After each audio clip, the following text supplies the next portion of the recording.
Welcome to target सरकारी नौकरी। मैं हर्षद अली। आज सुबह आपने न्यूज़पेपर्स में, टीवी चैनल्स पर एक न्यूज़ देखी होगी जिसमें उत्तर प्रदेश सरकार जो है साल 2021 में 90,000 शिक्षकों की भर्ती करने जा रही है।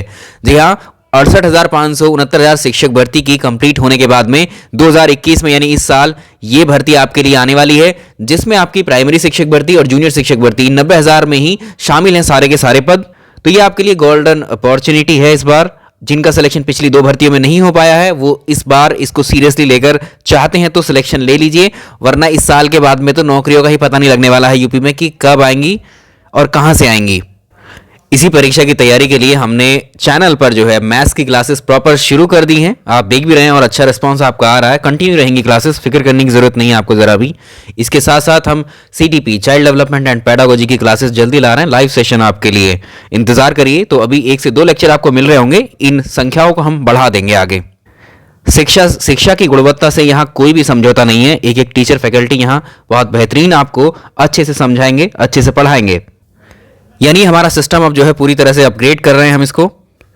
हमारा जो मकसद है इस चैनल पर आपने देखा होगा, आपको सिलेक्शन के साथ साथ आपको सिखाना भी होता है, क्योंकि आगे आपको टीचर बनना है, एक सरकारी टीचर बनना है। इवन अभी पढ़ा भी रहे होंगे आप कहीं ना कहीं, है ना, ऑलरेडी टीचर हैं आप। तो जब आप एक सरकारी संस्था या सरकारी स्कूल में जब जाएंगे तो वहाँ आप में इतनी गुणवत्ता होनी चाहिए कि आगे जिन बच्चों को आप पढ़ाएंगे वो आपको फॉलो करेंगे एज इट इज़। तो यूनिक टीचिंग स्टाइल, हर एक चीज़ से कनेक्टिविटी, बच्चों को कैसे पढ़ाओगे आप, वो तो बात की चीज़ें हैं, लेकिन उससे पहले खुद ये चीज़ जब आप अपने अंदर उतार लोगे तो बहुत आसानी होगी आपके लिए। दूसरों को रोशनी चिराग तभी दे पाता है जब वो खुद जलता है। इसका मतलब ये है कि जब आप अपने अंदर ये सारे गुण क्वालिटी लेकर आओगे तभी आप दूसरों को भी इस तरह का ज्ञान प्रसार कर पाओगे। भीड़ लगी हुई है यूट्यूब के अंदर, एक से एक हैं।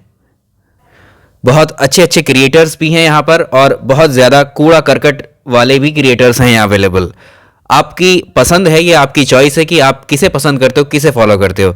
वक्त की बर्बादी भी यहाँ हो सकती है और यहाँ वक्त को सेव भी किया जा सकता है, और इस वक्त को ही आप यूटिलाइज करके सिलेक्शन भी ले सकते हो, यानी कामयाबी आप हासिल कर पाओगे। तो ये आपकी बुद्धि पर डिपेंड होना चाहिए कि सही क्या है आपके लिए, गलत क्या है। जितने अच्छे क्रिएटर्स हैं यूट्यूब के ऊपर, कहीं भी जो भी संसाधन आपको मिले उनको यूटिलाइज कीजिए, चाहे किताबें हों, चाहे नोट्स हों, चाहे यूट्यूब के अलग अलग चैनल्स हो। जो भी आपको कंटेंट पसंद आ रहा है और आपके काम का लगता है उसको ले लीजिए। ज्ञान बिखरा पड़ा है, बस उसको लेने वाला चाहिए। इस बार सुपर टेट की तैयारी के लिए हमने जो सीरीज स्टार्ट की हैं, ये जितने भी विषय हमने शुरू किए हैं, ये चाहे प्रैक्टिस सेट की सीरीज हो, अपने आप में एकदम यूनिक है। एक एक प्रश्न को हमने 4-4, 5-5 प्रश्न के या फैक्टों के साथ में आपको दिया है ताकि आप इनसे कनेक्ट कर पाएं, आपको सारी जानकारी हो, परीक्षा में कोई प्रश्न आपसे छूटने के चांसेस ना रहें। चलिए अब शुरुआत कर लेते हैं, काफ़ी बात हो गई ये भी। तो आज सुपर टेट सफलता प्रैक्टिस सेट नंबर हम 9 डिस्कस करेंगे। करंट अफेयर्स के क्वेश्चन हैं इसमें। आइए शुरुआत करते हैं। करंट अफेयर्स के साथ हमारा इसमें स्टैटिक जीके का पोर्शन भी रहता है जो साथ साथ चलता है प्रश्नों के। आइए पहला सवाल देखिए, बेहद खास इंपॉर्टेंट है। एएस, पहला क्वेश्चन है देखिए, एएससीबी यूके के द्वारा ISO 9001-2015 गुणवत्ता प्रबंधन मानक प्रमाणन प्राप्त करने वाला देश का पहला चिड़ियाघर कौन सा है। सवाल बेहद खास हो गया क्योंकि देश में अपनी तरह का पहला चिड़ियाघर है, पहला जू है जिसको ये सर्टिफिकेट दिया गया है। तो परीक्षा में आने के चांसेस बढ़ जाते हैं। ऊपर से चिड़ियाघर किसको रिप्रेजेंट करता है, हमारे पर्यावरण को। तो पर्यावरण को लेकर चाहे आपकी परीक्षा लेने वाली कोई भी आयोग हो या कोई भी बॉडी हो, तो उसके लिए बेहद महत्वपूर्ण हो जाते हैं इस विषय के प्रश्न। ठीक है, इसको समझेंगे। आइए पहले इसके बैकग्राउंड में समझते हैं कि ये ISO क्या है। सबसे पहले इसकी फुल फॉर्म पर ही प्रश्न बने हुए हैं आपकी पुरानी परीक्षाओं में। ऐसा नहीं है कि जो हम बात कर रहे हैं वो कि सुपर टेट के पेपर में पूछा हुआ है, अलग अलग परीक्षाओं में आती है। देखो सारी चीज़ें बहुत महत्वपूर्ण होती हैं, और अगर किसी भी परीक्षा का फॉर्मेट देखोगे, मेनली 4 से 5 ही सब्जेक्ट होते हैं, है ना। एक तो आजकल जीएस है, जीएस सब में मैंडेटरी ही हो गया है लगभग सारी परीक्षाओं में, है ना। जीएस है, मैथमेटिक्स है, रीजनिंग है, हिंदी, इंग्लिश, यही 5 सब्जेक्ट के अलावा कोई इससे अलग सब्जेक्ट आपने कहीं नहीं देखा होगा। चलिए, तो ISO की बात कर रहे हैं हम। ISO क्या है? इंटरनेशनल ऑर्गेनाइजेशन फॉर स्टैंडर्डाइजेशन, अंतर्राष्ट्रीय मानकीकरण संगठन है ISO, जिसका हेडक्वार्टर स्विट्जरलैंड में है। स्विट्जरलैंड में कहाँ? जेनेवा में है। इसकी स्थापना साल 1947 में हुई थी। अब ये ISO जो संस्था है ये काम क्या करती है? इसमें जो है इसके नाम में ही देखो मानकीकरण संगठन है, स्टैंडर्ड डिसाइड करने का इसका काम है। किस चीज़ का? एक एग्जाम्पल के थ्रू समझिए। आप कहीं इंडस्ट्रियल एरियाज में जाते हैं, किसी कंपनी के आगे आपने लिखा हुआ देखा होगा ISO 9001:2008, ऐसे भी लिखा मिल सकता है आपको, या ऐसे भी मिल सकता है ISO 14001:2015। ये सब कोड आपको लिखे मिलेंगे। किसी किसी प्रोडक्ट पे भी आपने ISO के आगे इस तरह के कोडिंग देखी होगी। ये कोडिंग ISO के द्वारा होती है और ये काम क्या करता है ISO, अब इसको समझ लेते हैं। ये जेनेवा में एक गैर सरकारी संस्था है, NGO है ये, और ये जो है सर्टिफिकेट का काम करता है, सर्टिफिकेट देने का। किसको सर्टिफिकेट देता है, किसको प्रमाण देता है या प्रमाण पत्र किसको देता है ये? मान लीजिए कोई कंपनी है, कोई फैक्ट्री है, किसी कंपनी में कोई प्रोडक्ट लॉन्च हुआ या उत्पाद उसने बनाया है ना, ग्राहकों को बेचने के लिए, कोई भी प्रोडक्ट हो सकता है। अब इस कंपनी की वस्तुएं जो भी उसने तैयार की हैं वो कितनी शुद्ध हैं, कितने इस्तेमाल करने के लायक हैं, रिलायबिलिटी कितनी है, ये सब चेकिंग, ये सब मापदंड जो हैं, ये मानदंड जो है या मापदंड जो है वो ISO के द्वारा डिसाइड किए जाते हैं। अगर वो प्रोडक्ट इसके द्वारा दिए गए मापदंडों के अकॉर्डिंग जो है खरी उतरती है वो वस्तु, तो उसको वो सर्टिफिकेट दिया जाता है कि हाँ, इस पे भरोसा किया जा सकता है कि ये ग्राहकों के लिए बहुत ज्यादा रिलायबल है, भरोसा करके इसको खरीद सकते हैं, यूज कर सकते हैं, जो भी चीजों के लिए ये कोडिंग की गई है। यानी इसका काम ये भी है कि ISO के माध्यम से कंपनी और जो संगठन हैं, जो कंपनी और संगठनों के द्वारा जो माल बनाए जाते हैं उन माल की जांच करके शुद्धता और अशुद्धता की पहचान और ग्राहकों के लिए ये प्रोडक्ट कितना विश्वास से भरपूर है, ये सब डिसाइड किया जाता है ISO के द्वारा। यानी जिस प्रोडक्ट पर, जिस सर्विस पर ISO का कोड लग गया है, इसका मतलब वो अपने स्टैंडर्ड में बिल्कुल सही चीज है हमारे लिए, उसका इस्तेमाल बेझिझक हम कर सकते हैं। यानी उससे कोई नुकसान हमें नहीं होने वाला है, वो हार्मफुल नहीं है, हमारे लिए बेहतर ही है। ये क्वालिटी के, यानी इसने क्या हुआ, इसने गुणवत्ता के स्टैंडर्ड बना दिए, गुणवत्ता के मानक डिसाइड कर दिए, किसने? ISO ने। तो ये भी कह सकते हैं कि ये एक ऐसी संस्था है कि जिससे कंपनियों की वस्तुओं को सुधारने में, उनकी गुणवत्ता को सुधारने में, बेहतर बनाने का ये प्रयास होता है इसके द्वारा। अब बात करते हैं कुछ कोड, जैसे ये कोड यहां दे दिया, ये किस लिए होता है ये वाला कोड? ऐसे ही इस तरह के बहुत सारे कोड हैं जो अलग अलग सर्विसेज को, अलग अलग प्रोडक्ट्स को दिए जाते हैं, या क्वालिटीज को दिए जाते हैं। अब उन पर भी प्रश्न पुराने पेपरों में पूछे गए हैं। जब ये पूछा जा सकता है तो और भी पूछे गए हैं इससे पहले, तो उनको भी देख लेते हैं एक नज़र। पहले सवाल पर ही हमें इतना समय हो गया, 7 मिनट लगभग, और इसके लिए आप देखिए जानकारी आपको बहुत सारी है, बहुत ज़रूरी है ये सब जानना आपके लिए। तो यहां से हमें इतना समझ में आया कि ISO जो है एक गैर सरकारी संस्था है, और ये ISO जो है विश्व में जो वस्तुएं हैं और जो सेवाएं हैं, यानी गुड्स एंड सर्विसेज की जो गुणवत्ता है, उनकी क्वालिटी है, उनके मापदंड तैयार करती है, निर्धारित करती है। तो ऐसा ही एक मापदंड है जो हमारे सामने है क्वेश्चन में, ISO 9001:2015। ये गुणवत्ता प्रबंधन मानक है, इसमें क्वालिटी मैनेजमेंट के बारे में बात की गई है इस कोड में। तो ये सर्टिफिकेट ये किसको दिया गया है अभी भारत में, लेटेस्ट है देखिए। तो ये गुणवत्ता प्रबंधन मानक प्राप्त करने वाला हमारे देश का पहला चिड़ियाघर कौन सा बन गया है? इसका आंसर होगा Nehru zoological park, option C. तो परीक्षा में यह सवाल भी बन जाएगा कि नेहरू जूलॉजिकल पार्क किस राज्य में स्थित है? आंसर इज तेलंगाना, और शहर की बात करेगा तो हैदराबाद में स्थित है ये। अब यहाँ क्वालिटी मैनेजमेंट की बात की गई, तो इस जूलॉजिकल पार्क को किस बेसिस पर, इसमें क्या क्वालिटी देखी गई भाई? एक पार्क में क्या क्या चीजें हो सकती हैं, ये भी आपको ध्यान रखने वाली बात है। एक पार्क में उसकी स्वच्छता, वहां कितना साफ सुथरा है, वहां का खाद्य प्रसंस्करण, चिड़ियाघर में अस्पताल है या नहीं, पशुओं की देखभाल कैसे की जा रही है, वहां पर रहने वाले जो पशुओं का प्रजनन है किस हिसाब से हो रहा है। यानी जितने भी ये स्टैंडर्ड हैं, इनकी संतुष्टि के बाद में ही ये सर्टिफिकेट इसको दिया गया है, भारत के पहले चिड़ियाघर को, यानी देश का पहला चिड़ियाघर मिल गया, बना है जिसको ये सर्टिफिकेट दिया गया है ISO का। और इसको दिया कितने है? ASCB इसका फुल फॉर्म है। इसका फुल फॉर्म आप याद रख सकते हैं, लेकिन इससे ज़्यादा इंपॉर्टेंट तो ये सवाल है। इसके साथ अब हम बात करेंगे कुछ ऐसे स्टैंडर्ड्स की जो और भी दिए जाते हैं अलग अलग चीज़ों के लिए। जैसे कंपनीज हैं, जैसे कोई भी इंडस्ट्री है, इंडस्ट्री क्या होते हैं एक्चुअली, जब कोई प्रोडक्ट बनता है उसमें कुछ केमिकल रिएक्शंस होती हैं, उसके अलावा वहाँ गैसेस वगैरह निकलती हैं, तो ये क्या है, पर्यावरण के लिए खतरा होता है। इसलिए ऐसे स्टैंडर्ड इसके द्वारा भी दिए जाते हैं जो कंपनीज को प्रोवाइड किए जाते हैं कि वो अपने पर्यावरण संबंधी स्टैंडर्ड को मेंटेन करके रखें, जो पर्यावरण के लिए हार्मफुल ना हो, इतनी लिमिट में उसको रखनी होती हैं सारी चीज़ें। जैसे पर्यावरण के लिए जो स्टैंडर्ड कोड बनाया गया है ISO के द्वारा, ये आपको याद रखना है, ये परीक्षा में तो कई बार पूछा जाता है। ISO 14001:2015 ये पर्यावरण प्रबंधन यानी इन्वायरमेंटल मैनेजमेंट सिस्टम के लिए है। और इसमें जो है ऐसे ही एक दूसरा और कोड है, ये 4217/2015, ये करेंसी कोड होता है, इसके द्वारा दिया गया। और ISO 3166 ये किसी कंट्री के कोड को डिसाइड करता है। ये मतलब हमने कुछ ही 2-3 ही लिए, सारे डिटेल में पढ़ने की जरूरत नहीं है। इसका एक एग्जाम्पल हम समझा देते हैं आपको, हैं तो बहुत सारे ऐसे। जैसे अगर हम बात करें मुद्रा कोड क्या होगा, देखिए हमारे देश की जो करेंसी है उसका नाम क्या है? INR है। INR में आपको 3 लेटर मिलेंगे, तो इसके द्वारा डिसाइड किया जाता है ISO के द्वारा, ये इस कोड के द्वारा। तो इसमें करेंसी कोड को कैसे डिसाइड किया जाता है? हमारा करेंसी कोड क्या है? ये INR है। अमेरिका का क्या है? USD है। इसको हम बोलते हैं, जो शुरुआत के 2 लेटर होंगे IN, इसका मतलब होता है कंट्री का नेम, IN का मतलब होता है इंडिया, तो ये कंट्री है। और कंट्री कोड डिसाइड किए जाते हैं इस कोड के द्वारा, ISO 3136 के द्वारा, देश का कोड। तो शुरुआत के 2 लेटर जो होते हैं वो कंट्री के नाम को रिप्रेजेंट करते हैं, और बाद का जो लेटर होता है वो कंट्री की करेंसी को, यानी करेंसी को। जैसे USD, यूएस से क्या है? यूएस में यूनाइटेड स्टेट्स यानी अमेरिका को शो कर रहा है, D से डॉलर, ठीक है, डॉलर होती है, आप जानते हैं हमारे देश की करेंसी रुपी होती है, तो R फॉर रुपी। इस तरह से ये डिसाइड किए जाते हैं, तो आप याद रख सकते हैं, आसानी से समझ आ गया होगा, आई होप कुछ बेसिक बैकग्राउंड तो इसका बना होगा। सवाल नंबर 2 देखिए आज का। 11 अक्टूबर 2020 को अंतर्राष्ट्रीय बालिका दिवस के अवसर पर भारत में एक दिन के लिए ब्रिटेन की हाई कमिश्नर उच्चायुक्त किसे बनाया गया है? बहुत इंपॉर्टेंट है, सवाल आ सकता है। अब ये ऐसा कैसे होगा कि भारत की एक महिला या भारत की एक बेटी कैसे, मतलब यहाँ ब्रिटेन की हाई कमिश्नर एक दिन के लिए बनी? एक्चुअली क्या हुआ था, अंतर्राष्ट्रीय बालिका दिवस 11 अक्टूबर को मनाया जाता है, डेट याद रखिएगा। और इस दिन जो है साल 2017 की बात है, ब्रिटेन का जो उच्च आयोग था उसने साल 2017 से हर साल एक दिन के लिए उच्चायुक्त, याद रखिएगा, एक दिन के लिए उच्चायुक्त या एक दिन के लिए हाई कमिश्नर नाम की प्रतियोगिता का आयोजन करता है वो, जिसमें 18 वर्ष से लेकर 23 वर्ष की जो युवतियां हैं, फीमेल कैंडिडेट्स भाग ले सकती हैं।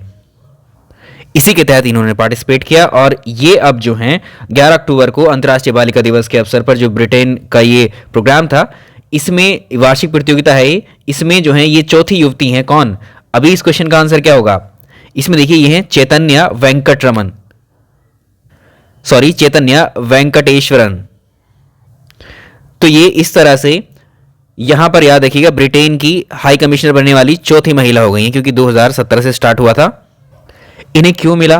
तो ये जो हैं दिल्ली में रहने वाली हैं चैतन्या वेंकटेश्वरन, जो हैं ये भारत में ब्रिटेन की वरिष्ठतम राजनयिक बनने का इन्होंने जो है ये अवसर, इनको मौका मिला है। और इन्होंने जो है एक्चुअली दुनिया भर की महिलाओं के सामने जो चुनौतियां आती हैं उनको रेखांकित किया था, और उनके सशक्तिकरण के लिए इन्होंने कई सारे मिशन वगैरह में भी ये जो है इन्होंने भाग लिया, मिशन वगैरह चलाए, इसके लिए इनको बनाया गया है। तो ये सवाल इंपॉर्टेंट हो जाता है हमारे लिए। तो इस पर इसका थीम कौन याद रखेगा? इसको भी तो याद रखना है। इसको याद रखेंगे, international day of girl child 2020 की जो थीम थी, my voice our equal future, मेरी आवाज हमारा समान भविष्य है। तो ये थीम भी याद रखनी है, इंपॉर्टेंट सवाल है।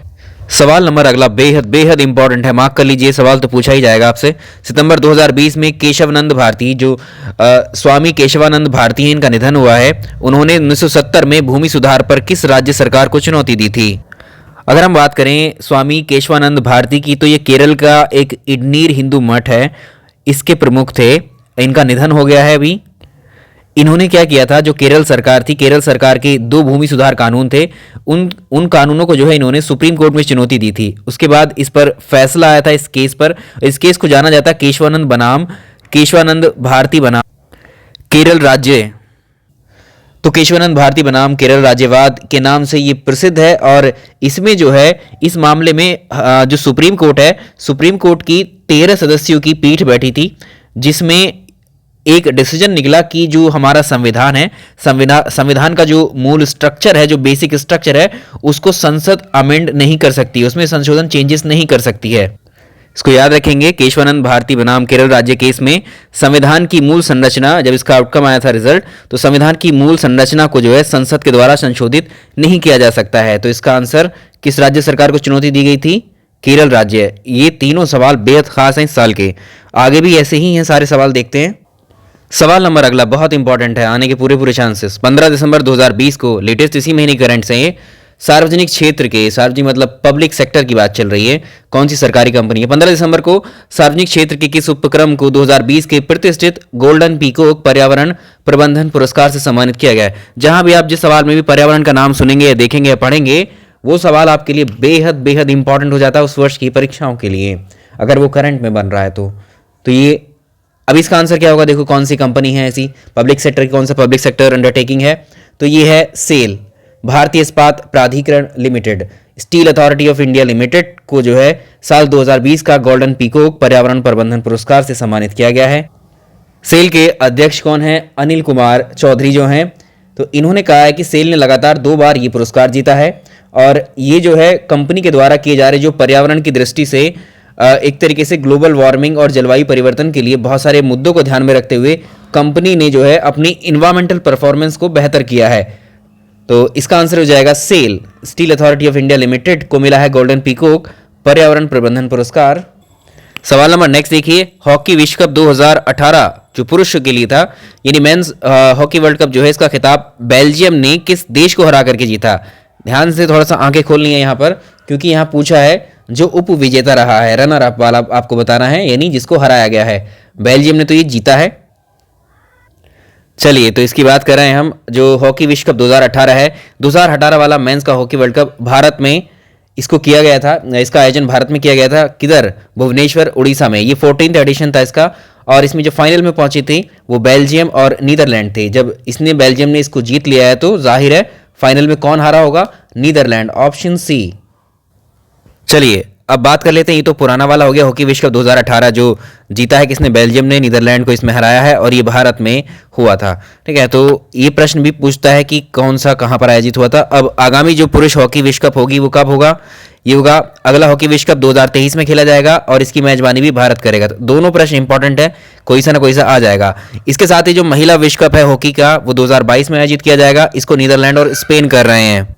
तो इस सवाल के कई सारे जो फैक्ट हैं वो हमने डिस्कस कर लिए। सवाल नंबर अगला अपने आप में और ज़्यादा इंपॉर्टेंट है।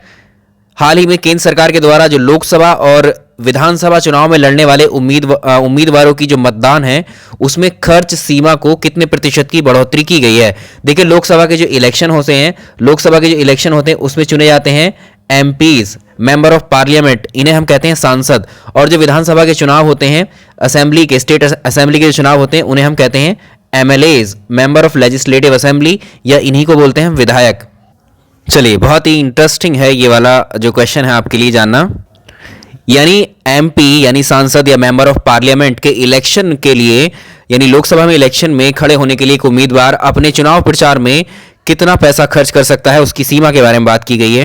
तो यहां पर इसको याद रखिएगा, अक्टूबर 2020 में केंद्र सरकार ने लोकसभा और विधानसभा के चुनाव लड़ने वाले उम्मीदवारों की जो मतदान खर्च सीमा में 10% की बढ़ोतरी की है। तो इसका आंसर हो जाएगा 10%। अब पहले कितने जो लोकसभा में एमपी के पद के लिए, सांसद बनने के लिए, एमपी बनने के लिए जो उम्मीदवार खड़े होते थे लोकसभा इलेक्शन में, वो पहले 70 लाख रुपए तक खर्च कर सकते थे, इतनी छूट दी हुई थी। और विधानसभा के इलेक्शन में विधायक पद के जो उम्मीदवार व्यक्ति थे, कैंडिडेट थे, वो 28 लाख रुपया अपने चुनाव प्रचार में खर्च कर सकते थे। लेकिन अभी इसको 10% बढ़ाया गया, 10% का इंक्रीमेंट किया गया। तो कितना हो गया है ये 77 लाख हो गई वर्तमान में, और ये 30,80 ये विधानसभा के लिए यानी एमएलए के लिए है, ये विधायक के लिए, और ये सांसद के लिए यानी मेंबर ऑफ पार्लियामेंट के लिए। ये सीमा भी आपको याद रखनी है। ये वाली जो बात की है हमने, ये बड़े राज्यों के लिए और बड़े ही यूटीज के लिए, बड़े केंद्र शासित प्रदेश और बड़े राज्यों के लिए इतनी सीमा है। अगर छोटे राज्यों की हम बात करेंगे उसको भी लिख लीजिए आप, ये डेटा भी याद रखना है। तो ये वाला डेटा हमने बात की है, तो ये बड़े राज्यों के लिए और बड़े यूनियन टेरिटरीज के लिए है। और यहाँ पर छोटे राज्यों के लिए सेम उसी लाइन में आएंगे हम। छोटे राज्यों में 54 लाख रुपए खर्च कर सकते हैं जो आपके एमपी पद के उम्मीदवार होंगे, लोकसभा के सदस्य बनने के जो उम्मीदवार होंगे। पहले इतना था, अब ये कितना कर दिया गया है 10% बढ़ा करके 59.4 लाख। पहले कितना था छोटे राज्यों के लिए विधानसभा में खड़ा होना, और अब कितना है 22 लाख खर्च कर सकते हैं। सेम वही चीज़ है, रिपीट की है, बस छोटे और बड़े राज्यों का डिफरेंस करके उनको कम खर्च, यहाँ कम खर्चा है छोटे राज्यों के लिए और यहाँ ज़्यादा खर्चा कर सकते हैं। 10% का इंक्रीमेंट है। अगले सवाल पे चलते हैं, वीडियो को कर दीजिए लाइक। फिलहाल सवाल अगला यूपी का है। अगस्त 2020 में किस भारतीय कंपनी ने उत्तर प्रदेश सरकार के साथ जो एक जिला एक उत्पाद है यानी 1 डिस्ट्रिक्ट 1 प्रोडक्ट के लिए समझौता ज्ञापन पर हस्ताक्षर किए हैं? ये यूपी गवर्नमेंट ने जो है किसके साथ किया है? फ्लिपकार्ट के साथ में किया है। Flipkart, option D. इसके मेन फीचर क्या है? एक जिला एक उत्पाद के, इनमें क्या किया जा रहा है? 1 डिस्ट्रिक्ट 1 प्रोडक्ट का उद्देश्य जो उत्तर प्रदेश में शिल्पकार हैं, वहां के जो शिल्पकार अपने उत्पाद प्रोडक्ट तैयार करते हैं, जो एक निश्चित एरिया में ही पाए जाते हैं, उनको जो है किसके साथ एक प्लेटफॉर्म अवेलेबल कराना है, जो कि फ्लिपकार्ट है। यानी ये जो शिल्पकार हैं, बुनकर हैं और इस तरह के जो कारीगर हैं जो हैंडमेड चीज़ों को तैयार करते हैं, उनके व्यवसाय को डेवलप करने के लिए, विकसित करने के लिए इनको एक ऑनलाइन प्लेटफॉर्म प्रदान किया है उत्तर प्रदेश सरकार ने फ्लिपकार्ट के थ्रू। इनके सारे प्रोडक्ट्स अब यहीं पर अवेलेबल हुआ करेंगे। यानी हम कह सकते हैं कि देश भर में जो देश के युवा हैं या देश के लोग हैं, उनको इस तरह की सुविधाएं पहुंचाने के लिए, इस तरह के जो भी ये प्रोडक्ट बनाते हैं उन तक पहुंचाने के लिए ये सरकार ने इसके साथ कोलैब किया है एक तरीके से। ये फ्लिपकार्ट है। सवाल अगला, हाल ही में केंद्रीय जल शक्ति मंत्रालय की घोषणा के अनुसार प्रत्येक ग्रामीण इलाकों में नल का जल कनेक्शन प्रदान करने वाला भारत का पहला हर घर जल राज्य कौन सा बन गया है? इंपॉर्टेंट मार्क कर लेंगे, सवाल को आ सकता है ये परीक्षा में। तो इसमें देखिए, जो गोवा, इसमें ऑप्शन में नहीं है, गोवा है, इसका आंसर हो जाएगा ऑप्शन ए, यही तो है गोवा। तो गोवा देश का पहला राज्य बन गया जिसने सफलतापूर्वक क्या किया है, 2,30,000 यानी 2.3 लाख ग्रामीण परिवारों को जो है इसने ग्रामीण क्षेत्रों में 100% चालू करके जो है घर के जो घरेलू नल के कनेक्शन होते हैं वो उपलब्ध करवाए हैं। तो किससे संबंधित है ये? घर के जो नल होते हैं हमारे, हैंडपंप होते हैं, चालू हैंडपंप करके यहाँ पर इन्होंने इस इस प्रोग्राम के तहत दिए हैं। तो इसको भी याद रख लेंगे, कितने हैं? 2.3 लाख हैंडपंप गोवा ने लगाए हैं अपने राज्य में हर घर जल प्रोग्राम के तहत। तो ऑप्शन ए सही रहेगा। किस मिशन के तहत किया गया ये भी याद रखिएगा, जल जीवन मिशन, JJM। सवाल नंबर अगला, हाल ही में किस राज्य में मुख्यमंत्री सौर स्वरोजगार योजना की शुरुआत की गई है? ये कौन सा स्टेट है? उत्तराखंड है ये, ऑप्शन बी। उत्तराखंड के CM कौन है? त्रिवेंद्र सिंह रावत। तो ये जो है इस योजना का उद्देश्य क्या है? हरित ऊर्जा के उत्पादन को बढ़ावा देना है और यहां पर इसी के माध्यम से जो है जो वहां के प्रवासी हैं उनको रोजगार उपलब्ध कराना है। सवाल नंबर अगला, कुछ सवाल आपको डायरेक्टली ही ऐसे ही याद रखने होंगे, ये परीक्षा में ही पूछे जाएंगे सीधे के सीधे। 2020 में भारत के किस राज्य में ग्रामीण रोजगार परिषदों में महिलाओं के लिए सीटों को 50% आरक्षण नीति को मंजूर किया गया है? ये भी अच्छा सवाल आ सकता है परीक्षा में। तो ये संबंधित राज्य तो होगा मेघालय, ऑप्शन बी मेघालय। और ये जो है इसमें महिलाओं को 50% आरक्षण किसमें दिया जाएगा? ग्रामीण रोजगार जो परिषद होती हैं, विलेज एम्प्लॉयमेंट काउंसिल्स में महिलाओं को 50% आरक्षण दिए जाने की बात की गई है इसमें। सवाल नंबर अगला और इंपॉर्टेंट है क्योंकि पहला है ये, हाल ही में किस राज्य ने देश का प्रथम अंतर्राष्ट्रीय महिला व्यापार केंद्र की स्थापना की है? International women's trade centre, India's first international women's trade centre कहां पर लगाया गया है? केरल के अंगमाली में इसको लगाया गया है। सवाल नंबर नेक्स्ट रहेगा, इंपॉर्टेंट है, मार्क कर लीजिए इसको। अगस्त 2020 में किसने राष्ट्रीय कार्यक्रम विद्यार्थी विज्ञान मंथन 2020-21 का शुभारंभ किया था? तो ये देखिए एज इट इज है, ये पूरा वर्ष इसमें ऐसे शामिल होगा क्वेश्चन में। तो ये किया था केंद्रीय विज्ञान एवं प्रौद्योगिकी मंत्री कौन है अपने? केंद्रीय विज्ञान और प्रौद्योगिकी मंत्री डॉक्टर हर्षवर्धन, ऑप्शन ए सही आंसर है इसका। इसमें क्या किया गया था? अच्छा, इसमें क्या किया गया था, जो इसकी पहल जो थी इस कार्यक्रम की या इस मंथन की, कक्षा 6 से लेकर जो 11वीं के स्कूल के छात्र हैं, 6ठी से लेकर 11वीं क्लास तक के जो स्कूल के छात्र हैं उनके बीच विज्ञान को लोकप्रिय बनाने के लिए एक नेशनल प्रोग्राम है हमारे देश का ये। सवाल नंबर पहला देखिए, पहला नहीं 13 देखिए, महाराष्ट्र सरकार द्वारा प्रथम विश्व स्तरीय अंतर्राष्ट्रीय खेल विश्वविद्यालय इंटरनेशनल स्पोर्ट्स यूनिवर्सिटी की स्थापना कहां की जाएगी? बहुत इंपॉर्टेंट। तो ये रहेगा महाराष्ट्र के पुणे में देश का पहला अंतर्राष्ट्रीय खेल विश्वविद्यालय खोला जाएगा। ये हो गया ऑप्शन डी। दो तरह के प्रश्न हैं, कंफ्यूज मत हो जाना यहां पर, क्योंकि ये India's first international sports university है। ये कहां पर है? पुणे में बनेगी। और ये भारत का पहला राष्ट्रीय खेल विश्वविद्यालय, ये राष्ट्रीय खेल विश्वविद्यालय है, ये अंतर्राष्ट्रीय खेल विश्वविद्यालय है। ठीक है, तो ये India's first national university, first national sports university Manipur में स्थापित की गई है ये। तो दोनों सवाल क्लियर हैं। भारत का पहला राष्ट्रीय खेल विश्वविद्यालय मणिपुर में है, राष्ट्रीय नेशनल वाला, और अंतर्राष्ट्रीय वाला पुणे में महाराष्ट्र में है। दोनों प्रश्न आपके सामने हैं। अगला देखिए, 2034 में एशियन गेम्स जो एशियाई खेल हैं इसका आयोजन कहां पर किया जाएगा? ये किया जाएगा रियाद में। रियाद कहां पर है? ये सऊदी अरेबिया। ठीक है, ये भी याद रखेंगे, सऊदी अरेबिया में। तो इनको क्या कहा जाएगा इस बार जो एशियन गेम है? Riyadh 2034, Riyadh 2034। चलिए, आज के इस सेशन में इतने क्वेश्चंस काफ़ी हैं। वीडियो पसंद आया तो लाइक ज़रूर करिएगा और शेयर भी इसको कर दीजिएगा। Thank you so much.